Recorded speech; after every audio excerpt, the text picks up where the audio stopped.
বিশ্বকাপ মানে বিশ্বের সব দেশের এক জায়গায় একীভূত হওয়ার প্রক্রিয়া, আর সেটা যদি ফুটবল বিশ্বকাপ হয় তাহলে তো কোনো কথাই নেই।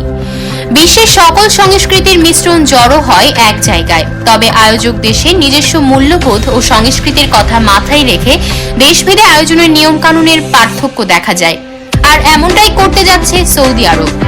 2034 ফুটবল বিশ্বকাপ আয়োজিত হবে মধ্যপ্রাচ্যের মুসলিম প্রধান এই দেশটিতে।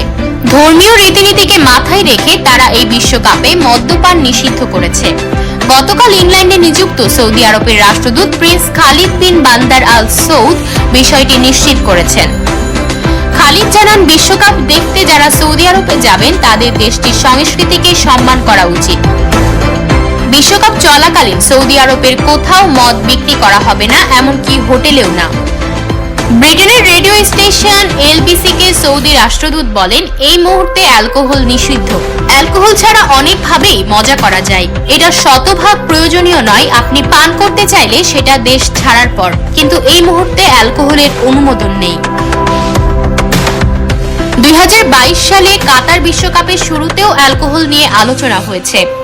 আয়োজক দেশ কাতারে অ্যালকোহল পাওয়া যাবে কিনা এটা ছিল আলোচনার বিষয়।